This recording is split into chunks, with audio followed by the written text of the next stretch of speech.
Con el regreso de Richie Ledesma a los entrenamientos tras superar una molestia en la rodilla, viene la incógnita. ¿Qué hará Gaby Milito para el fin de semana? ¿Utilizar al que ha sido su carrilero por derecha desde que llegó?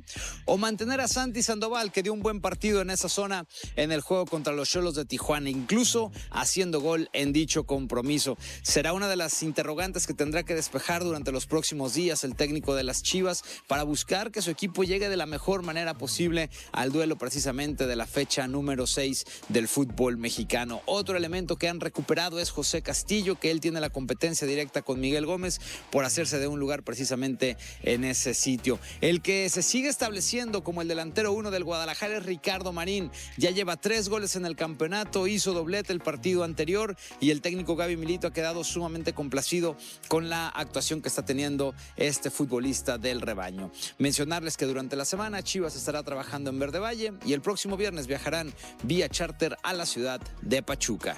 Claro. No, bueno, a los otros dos, a Gago no lo aguantaron porque pagó una cláusula de rescisión, porque él se quería ir, es que no lo echaron, nada más no se enteró. Mi punto es, Fernando Gago no se enteró del plantel que tenía. Pues sí. Óscar García no se enteró del plantel que tenía. Pero no aprovechó. Pero no lo aprovecharon. Lo que yo te digo es que posiblemente, ¿quién te gusta de estos nombres? Sandoval no estaba. Sandoval no estaba, pero alguno, sí. Campillo a lo mejor en ese momento no estaba listo. Todos estaban, bueno, pero no todos estaba venían, listo, pero todos estaban en un proceso, pero tampoco la hormiga, Nacho, y la hormiga hoy está en Campillo lo mandaron a Juárez. Claro. Lo mandaron a Juárez y ahí fue donde dicen, entonces sirve. Escúchame, porque todos esos jugadores estaban en Tapatío que habían sido campeones de expansión, ¿cierto o falso? Sí. Y los tenía Gago. O sea, si no volteó a la expansión Fernando Gago... Con el loco Espinosa, justamente. Exactamente. 7 jugadores de ahí y no se enteró. No se enteró, incluyendo a Mateo Chávez. Fíjate, incluyendo a Mateo Chávez y a la Hormiga González. Los últimos 2 jugadores que han ido a Europa. Sí. Por eso, a los 7 que estaban ahí. Sí. Entonces, a los últimos 2 que exportaron, venían de ese equipo. Y claro, Camberos, y claro, Sandoval, y claro, estaba Altala Rangel, el portero mundialista. Y no se enteró. Pero, a ver, yo te pongo... ¿Seguía poniendo a quién? Pues trajo a Wally. Sí. Pero no lo ponía. Bueno, por eso, pero no se enteraron, es a lo que voy. Yo no soy visor de fútbol, ni soy técnico. Si a mí me ponen una generación así y el siguiente técnico, que además es mi compatriota, porque no hablamos de nacionalidades. Yo estoy hablando de que Óscar García vino a robar, que no hizo nada. Y Gago vino 10 minutos y dijo, no, yo me voy al Boca. Pero es igual de argentino, igual de figura, igual de un nombre grande que el técnico actual. Los dos son del mismo nivel. Nada más que uno sí trabajó. Sí. O sea, son ideas distintas. Lo que yo sí creo es que la maduración del jugador, sobre todo en esa etapa, es muy distinta. Y con 2 meses la diferencia es enorme. Y con 1 año ni hablar. Entonces, los jugadores que tal vez sí se perdió Gago, a lo mejor ni los vimos, porque están regados en otro lado. Que eso sí te la puedo comprar. De que hubo jugadores de Chivas tal vez igual de buenos que los que hay hoy, que Gago no utilizó. Eso sí puede ser. Pero estos están bien hoy, porque el tiempo los ha llevado a estar en las condiciones óptimas el día de hoy. Y bueno... yo más que criticar a Óscar García o Gago, elogio a Milito. Sí, porque el otro no me consta. Porque no estaba Ledesma, porque no estaba Gutiérrez, porque no estaba Marín, porque no había... Pero llevamos 2 torneos elogiando a Milito. Bueno, el tema es que como Caracoles se le fue enfrente a los 2 técnicos anteriores. ¿Cuántos torneos lleva Gago? 2 y medio. 2 y medio. Ok. O sea bueno, ni siquiera 2 y medio. Medio, 1 y Lo cerramos Milito. En 2 temporadas. Gabriel Milito. 3 temporadas. Hace 3 temporadas ya estaba Sandoval, ¿listo para debutar? No, pero estaba Camberos. Pero venían... Estoy repitiendo todos los que están... Cuestiona y a la siguiente jornada muestra de por qué no van a buscar a nadie más. Me parece que es un equipo que fue planeado desde antes del Mundial. Ya estaban los refuerzos, ¿no? Los que pidió se los trajeron. Tiene por lo menos 2 en cada puesto que son muy buenos y que todos entienden qué es lo que pretende Milito. Y el equipo juega por nota. O sea, lo que sucede en la cancha y creo que la diferencia a otros partidos es que ahora fueron contundentes. Encuentra los goles y todo cambia para el equipo. Y se dan el lujo de contestarle ahí mexicanos, viste la publicación, porque el loco Abreu, con esas declaraciones picantes que hace, decía que él tenía más mexicanos nacidos en México que Chivas. Después de ser goleado, además, ¿no? Y entonces, pues, le responde así, porque los mexicoamericanos son mexicanos. Pues sí. Porque los mexicanos... Nacemos donde queremos. Constitucionalmente somos mexicanos por nacimiento, aunque algunos no hayan nacido en territorio mexicano, ¿no? Pero eso ya lo hemos dicho 100,000 veces. Ahora, ¿qué estará pensando, por ejemplo, Fernando Gago? Que no la ha hecho en ningún lado. Que ha fracasado a todos lados que ha ido. O el español que todo el mundo lo vendía como de la Masía, casi el segundo Pep Guardiola, Oscar, ¿te acuerdas cómo se llama? Hierro. Oscar García. Ah, no, bueno. No, Oscar García, técnico. El director técnico. Sí. O sea, Fernando Gago. Sí. Y en la U de Hierro como director deportivo también. No, sí, pero Oscar García, los técnicos que tuvieron en las manos a este talento, que no supieron qué hacer. Sí, por mucho que hayan dicho que Oscar García trabajaba con jóvenes y que Gago también. Habla muy bien de Milito, ¿no? Porque Milito lo ha comprobado en muchos equipos. O sea, no es el primero donde lo hace bien. O sea, viene haciéndolo bien con jóvenes en toda su trayectoria como técnico y hoy pues, encuentra una mina espectacular y la está aprovechando. Qué bueno por Guadalajara y por Milito. Ahora, lo que destacabas, por ejemplo, ahora de Hierro, yo no me refería a Hierro, pero Hierro sentó bases como para hacer lo que después hizo, porque cuando estaba Hierro, las Chivas de Hierro. Eso es para Nacho Hierro. Sí, es como que las Chivas de Hierro. Las Chivas del Guadalajara. Punto. Nada de Chivas de nadie. Pero de ahí fueron campeones los del Tapatío. Uh-huh. No los formó Fernando Hierro. Pero sí los lleva en algún momento a un plan del primer equipo. A lo mejor sentó las bases, ¿no? Yo creo que el hecho de que una gente con esa trayectoria y con ese conocimiento y haber participado donde participó como futbolista, si no se te pega algo, pues en serio que es imperdonable. Y por supuesto... algo bueno hizo que Fernando Hierro. Sin duda. A mí, por supuesto. Si a mí me preguntas, a mí me da la sensación, porque Javi Mier lleva desde el 2019 ahí. O sea, no es que acaba de llegar al instituto. ¿No era la cabeza? No era la cabeza. De hecho, estuvo relegado en algún momento a solo una división. Y chicos, los de 14 años o algo así. Y hoy tiene la oportunidad. A mí lo que me da la sensación que como estructura, como club, como proyecto, ya tiene bastante tiempo trabajando bien. Hoy se dan los frutos con un muy buen técnico y con una muy buena dirección técnica de Javi Mier.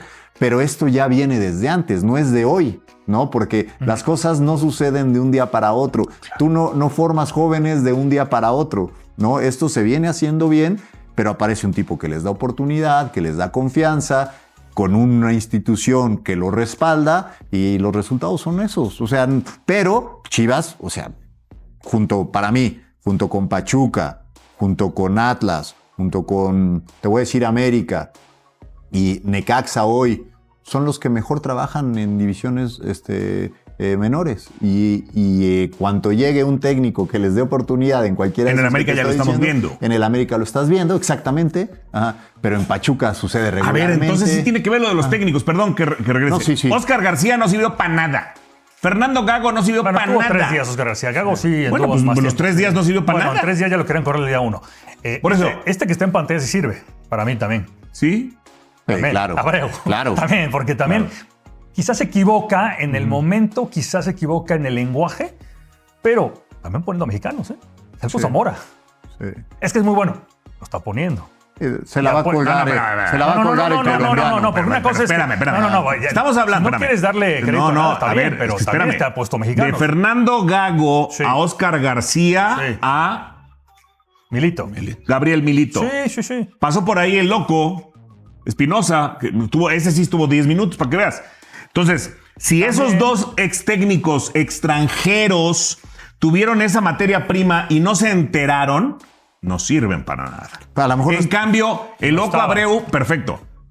Sabemos que se ha preparado muy bien, pero Mora no lo debutó él, lo debutó Osorio. ¿Quién le dio continuidad? Por eso, pero ya estaba. Lo que sí puede ser es que todavía ya estaba en las elecciones. Lo que sí pudiera ser es que no estaban listos. Tú hablaste porque estos están listos hoy. porque después del quinto, bueno, desde el cuarto o desde que el primer tiempo termina 3-0, dices, esto es para meterle 6 o 7. Sin jugar muy bien entre el cuarto, entre el quinto, y ahí dices, vete por el sexto, séptimo y octavo, porque no había adversario enfrente. Deja de hacer mucho el Guadalajara, permite la reacción de Xolos para quedar con un más o menos decoroso 5-2, cuando el partido pintaba para un 6 o 7-0. Las Chivas no están para dosificar, están para seguir jugando, para seguir dominando lo que están haciendo, porque hay un proceso muy sólido ahí con Milito, que se ve ahora que vuelve a contar con sus mejores futbolistas, de los que tuvo que prescindir en el tramo crucial del anterior torneo. Chivas, decir, no va a salir al mercado por otro delantero, además siempre la tiene difícil por la restricción autoimpuesta de parte del Club Guadalajara a ir solo por mexicanos, mexicoamericanos, que ahora han encontrado también ahí una buena oportunidad. Marín, Sepúlveda y los complementos que ahora pues tienen un gran botón, ¿no?, de cómo metieron todos goles. Pero está bien, Chivas al ataque ante la salida de la Hormiga. Sí, pero no recae solamente del delantero que ande fino. Te ayudaría mucho si estuviera fino todo el tiempo, como ese jerarca, ese gran delantero 9 con portento físico que te mete hasta las imposibles. Pero el aparato ofensivo de Chivas radica en esa que mencionan, de la unidad del equipo en sí y la repartición del compromiso y responsabilidad. ¿Sabes quiénes te permean eso desde atrás? Aparte de Tala Rangel, Romo y Campillo. Porque el partido contra Querétaro, no recuerdo si había una manera donde lo utilizan, o no me acuerdo si es contra Juárez, la previa de este partido de... Fue contra Santos el domingo pasado. Fue el contra Santos, anterior. Cierto, en Torreón. Sí.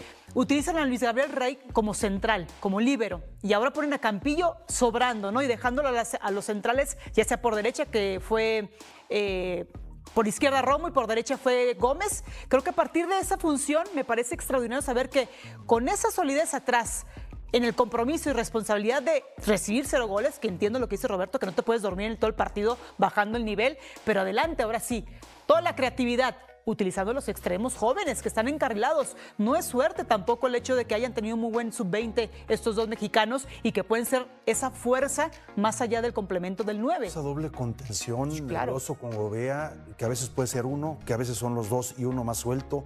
Tienes muchos generadores de fútbol, empezando por el Piojo Alvarado y por Efraín, con Brian Gutiérrez, este chico que llegó Carrillo de Pumas. Ya tienes una diversidad adelante que no sabes quién te va a hacer gol. Y todos, si están en un buen momento, que se mantenga esa inercia del torneo antepasado, cómo cierra Chivas, lo que hizo el torneo pasado, y este torneo ya tiene que dar un paso mayor, que sería pelear por el título, y creo que tiene el fútbol y los elementos para lograrlo, y el técnico, por supuesto, y no digamos la afición. Van bien encaminadas, magnífico el trabajo de Milito. No hay equipo que domine a tal grado en términos colectivos a lo que juega, y por eso todos terminan viéndose mejor. Es el equipo que más domina como grupo a lo que juega. ¿Quién es la figura de Chivas? Yo creo que el mejor en el torneo pasado, Alvarado, tendría que ser mencionado como el mejor, podría ser Alvarado, que para mí en el Mundial fue por lo menos uno de los 3 mejores. Para mí Alvarado, Quiñones y Lira establecieron cierta diferencia con la selección. ¿Está haciendo la figura ahora Alvarado? No, ahora muy todos. poco participativo, anota el 4º gol. O sea, no es un equipo que digas, depende cómo anda Alvarado. Dependía de Armando González. Armando González se beneficiaba con ese buen juego, pero no era la gran figura de Chivas. Era el jugador más visible, más popular, carismático. No era yo, Pedro, para el San Luis. Sí, carismático, lo que quieras, pero no tenía el peso en la cancha que sí tuvo Alvarado. Bien repartido desde entonces. Ahora mucho más. ¿Quién ha sido el mejor jugador de Chivas en estas 5 jornadas? Nada más díganme, ¿quién ha sido? El equipo. Y ahí vamos a comparar, por hablar de lo colectivo, de lo que hizo España en el Mundial. Está bien, le dan a Pedri su trofeo. ¿De veras ustedes veían a Pedri por encima de Olmo, a Rodri? Perdón, a Rodri, por encima de Pedri, de Olmo, de todos los demás? De Fabián, ¿no? De Fabián, sí, la colectividad. De Cucurella puede que sí, o sea, muy repartido eso. Después, bueno, tienes que designar a uno. Este fue el emblemático, el que nos representa. Pero España se repartió como ningún otro equipo y fue el mejor por mucho. De Francia. Por eso, claro, dominan a plenitud a lo que juegan. Bueno, las Chivas, toda proporción guardada, están haciendo eso en el fútbol mexicano. Tienen varios torneos siendo los que mejor funcionan. No aguantarían una comparación de plantel a plantel con 5 o 6. Si los medimos hombre por hombre, dices, no la libran. Pero están siendo como equipo tan competitivos como cualquiera. Su fortaleza es eso. Hay técnicos como el Loco Abreu que tienen ese don de la palabra. A mí me gusta. Que declaran y además está, me parece, con una buena faceta su equipo. Pero a veces no sé si se exceden. O sea, la declaración de tenemos más mexicanos que Chivas. Aparte mexicano, haciendo referencia a los mexicanos-americanos. ¿A qué fue Loco con eso? ¿A qué fue Abreu? Porque además, a ver, está ahí Tijuana, ¿no? Muy consciente Abreu de su propia realidad. Si no somos ni América, ni Chivas, Cruz Azul, etcétera. Pero ¿a qué fue con esa declaración? O sea, ¿ustedes entienden algún sentido en el que lo haya disparado? O sea, a mí me parece que como que disparó al aire ahí el Loco. La interpretación es la calentura del partido también, seguramente encaminado qué pregunta le hicieron para contestar de esa manera. Lo sacas en un clip, a lo mejor fuera de contexto. Él tiene el derecho de decir, lo único que podría ser cuestionable es el hecho de que dice, son mexicanos. El doble, repetir esa palabra te da a entender de que los mexicoamericanos tienen un asterisco, ¿no? Y eso es una postura de él, lo tendría que interpretar él. Lo demás es irrelevante cuando se habla de cancha. Lo que es importante es saber que la filosofía de Tijuana es otra, la inversión es otra, la presión es otra. Entonces quiso defender a lo suyo, a lo interno, y simplemente creo que esa parte... Y aparte no es cierto. Pues no es cierto. Ahorita exacto, en Picante Adal sacaba, son 10 contra 8. Eso tampoco es cierto. Yo creo que se equivoca en eso. Pero a mí fue nuestro compañero en el pasado mundial, haciendo algunos comentarios, y me gustó mucho porque es un poco como cuando era jugador. Revolucionario, loco, sí, en el buen sentido de la palabra, y siempre tiene un punto de vista distinto, y siempre me parece, nos guste o no, que con poco ha hecho mucho con el Tijuana, lo ha tenido en estas fechas, y creo que como bien lo dijo, no pertenecemos a ese nivel de estar en primero o segundo lugar de la tabla, no es cierto, no estamos ahí. Bueno, yo los entraría en ese grupo que decía, ¿no? Sí. Atlas, León, sí, Puebla, a mí me gusta de equipos que pueden meterse. Y después de los 6 primeros, o sea, si aspiras a calificar, porque así debe. Se va a meter, Tijuana se debería meter ahí. Competencia. Los 8. Sí, pero algo tienes que resolver ahí. No puedes decir, somos muy fuertes de locales, pero di también que fueron un desastre como visitantes. Desastroso. Porque no le metió 8 Chivas, por eso que decimos. Pudo ser 8-0 tranquilamente, ¿no? Entonces, no puede haber ese contraste que tradicionalmente lo ha habido con los Xolos entre local y visitante. Mora, un jugador también emblemático de tal nivel. ¿Qué le falta al equipo para que no suceda esto de que en un partido Mora toque 3 veces la pelota y pase completamente inadvertido? Si Chivas se la quitó conociendo las condiciones, las cualidades que tiene. No la vio ni Mora, ni Rivero, ni nadie, ¿no? Hay una frase, nomás de lo que decía Roberto, y tiene toda la razón, en el fútbol muy, muy importante, que creo que es la mejor forma de respetarte a ti mismo y respetar al rival, es no haciendo lo que le pasó a Chivas en los últimos minutos. Bueno, ya voy 5-0, me relajo y que... No. La mejor forma de respetar al rival y tú mismo es seguirle. No estás para regalar nada, meterle 6, 7, 8 o 9 si le puedes meter al rival. Y creo que le viene bien a Chivas en este momento porque su fortaleza es el equipo, no las individualidades. Claro, 2 goles de Elías Manuel que si te ha faltado contundencia y la estás encontrando, síguele. Encarrérate en esa tesitura. Hay una directiva que en este momento está jugando una partida de póker con 3 de sus jugadores más valiosos al mismo tiempo. Y todavía no sabemos si esa apuesta le va a salir bien. Vamos a hablar de eso primero. Después vamos a meternos en la historia más confusa de la semana, la de un mediocampista mundialista del que cada periodista cuenta una versión distinta. Y vamos a tratar de separar lo que está confirmado de lo que todavía es rumor. Vamos a hablar también de un delantero que ya está en Europa, entrenando con una intensidad que sorprendió a su nuevo cuerpo técnico, y de los números de su dorsal que cuentan una historia familiar que pocos conocen completa. Y vamos a cerrar con la pregunta que de verdad importa esta semana para Chivas. ¿Qué pasa si las 3 apuestas salen mal al mismo tiempo? Suscríbanse al canal, activen la campanita y denle like porque esto hay que verlo completo. Comenzamos. Presentemos los hechos en orden sobre el caso del tal Rangel, porque la versión que primero circuló en redes fue incompleta y la que se puede reconstruir ahora, con las fuentes cruzadas, cambia el juicio sobre lo que la directiva de Chivas está haciendo en realidad. Hecho 1. Rangel llegó al Mundial 2026 como titular de la selección mexicana y firmó 4 porterías imbatidas en 5 partidos, algo que ningún guardameta mexicano lograba en décadas. Hecho 2. El interés del Dinamo Zagreb, vigente campeón de Croacia y en ese momento disputando los playoffs de Champions League ante el Viking noruego, lo reportó primero Mateo Moretto de Marca, uno de los periodistas de fichajes con mejor historial de precisión en toda Europa. Hecho 3, el que la versión inicial simplificó de más. El Zagreb sí presentó una oferta formal, y no fue de $3 millones como se dijo al principio, sino de hasta 7 millones de euros, con entre un 20 y un 30% adicional para Chivas en una futura reventa. Hecho 4. El valor de mercado de Rangel, según Transfermarkt, subió de 6.5 millones antes del Mundial a 8 millones después. Así que esa oferta, siendo real y mucho mayor de lo que se contó al principio, seguía por debajo de la cotización actualizada del jugador. Hecho 5. Chivas la rechazó, y según Omar Flores de ESPN, no lo hizo porque la brecha fuera insalvable, sino porque la directiva cree que puede llegar algo mejor en las próximas semanas. El Zagreb, mientras tanto, ya giró hacia Dominik Kotarski del Copenhague como su plan de respaldo. El veredicto es el siguiente. La historia de que a Chivas simplemente le espantó una oferta baja esconde una decisión mucho más calculada y mucho más arriesgada, que es apostar el mercado completo de su portero titular a que aparezca algo mejor, con el riesgo real de quedarse sin vender nada si esa oferta superior nunca llega antes del cierre. Y hay una capa adicional que vale la pena subrayar sobre el propio jugador. Según distintas versiones, el Tala le dejó claro a la directiva que no piensa irse en los últimos días del mercado si eso deja al club sin tiempo de encontrar un reemplazo adecuado. Y que ya desde 2024 tenía decidido que su salto a Europa solamente sería a Primera División, descartando esta misma semana 2 ofertas de Segunda División española sin que sus nombres trascendieran. El patrón que estos hechos construyen es el de una directiva jugando fuerte con uno de sus activos más valiosos, confiando en que el reloj y el prestigio mundialista de Rangel sigan trabajando a su favor. Mientras el propio portero, con una madurez que no es habitual a los 26 años, se niega a forzar una salida que perjudique a la institución que lo formó.